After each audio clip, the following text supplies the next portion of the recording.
Hey stop, tu roules sur le boulevard BD, cette vidéo est faite pour toi. Tu es à la recherche de scoop manga, et en particulier chez Kana? Alors reste bien jusqu'au bout. Bienvenue dans un tour d'horizon de création Kana annoncé pour cette année 2024. Attention, comme je vous l'ai dit, restez bien jusqu'à la fin, un gros événement va être annoncé.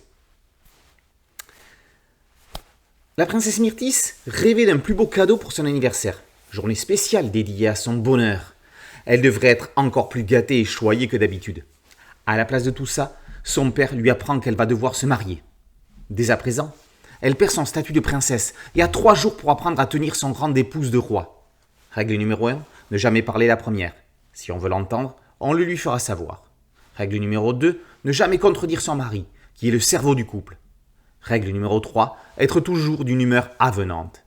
Règle numéro 4, savoir garder en toutes circonstances une attitude douce et obéissante. Autant dire tout de suite que Myrtis n'est prête à accepter aucune de ces lois.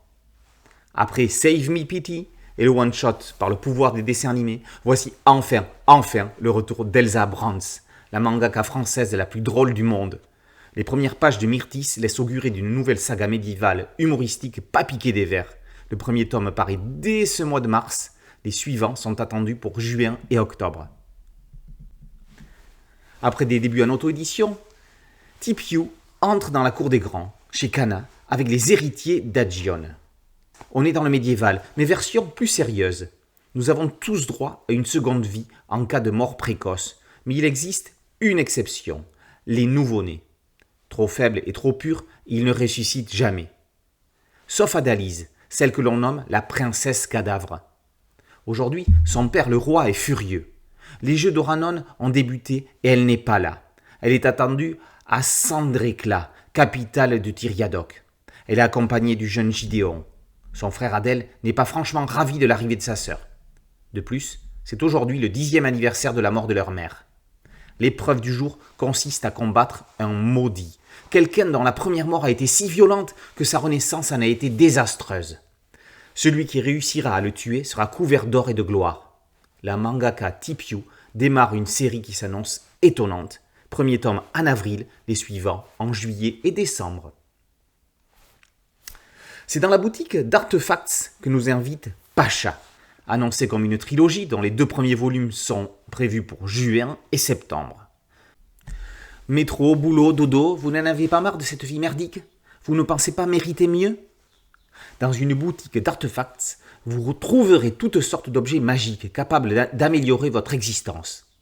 La boutique numéro 6 est actuellement fermée, en attente d'un nouveau propriétaire.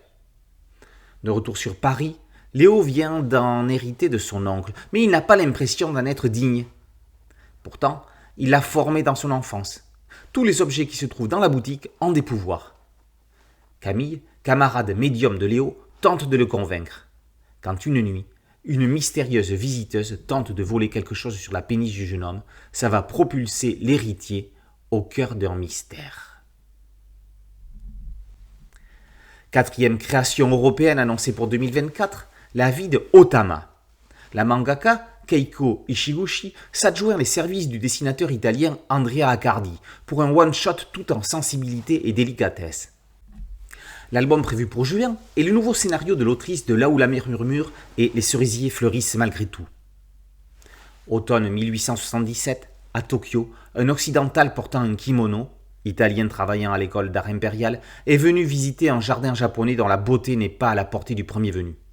C'est là qu'il va croiser le regard de Otama, jeune nippone occupée à dessiner. 50 ans plus tard, c'est une vieille dame, et elle se remémore sa vie avec cet homme, Vincenzo Ragusa, sculpteur, qui l'amena en Italie. Aujourd'hui, c'est à un petit garçon de 7 ans, Atsushi, qu'elle raconte son histoire. Voici enfin le moment venu de la grosse annonce dont je vous parlais au tout début. Après Albator, après Goldorak, après Senseiya et les Chevaliers du Zodiaque, c'est au tour d'un autre personnage mythique de faire son arrivée dans la collection Classics. Au fin fond de l'univers, à des années-lumière de la Terre, veille celui que le gouvernement intersidéral appelle quand il n'est plus capable de trouver une solution à ses problèmes, quand il ne reste plus aucun espoir, le Capitaine Flamme. Curtis Newton, alias Capitaine Flamme, débarque en septembre sous les crayons d'Alexis Talon et avec un scénario de Sylvain Renberg. Les auteurs replacent les personnages dans leur contexte d'origine, avec la mort des parents scientifiques du futur héros et sa prise en charge par le professeur Simon Wright qui, atteint d'une maladie incurable, a transféré son cerveau dans un module volant. Et par les deux créations des parents Newton, Krag, un androïde à la force surhumaine, et Mala, androïde lui aussi, mais fait de chair synthétique qui lui permet de changer de forme et d'apparence. On reviendra en temps voulu sur l'intrigue de ce one-shot annoncé en 168 pages. Avec ses créations originales, occidentales, l'année 2024 s'annonce canesque. Les frontières sont brisées, le manga s'internationalise sans plus rien envier à son pays d'origine. On se retrouvera donc en détail à chacune de ces parutions Kana. En attendant, Boulevard BD, c'est un site dédié, un podcast audio, une chaîne YouTube. Merci de liker, de partager et de vous abonner. A très bientôt sur Boulevard BD. Ciao.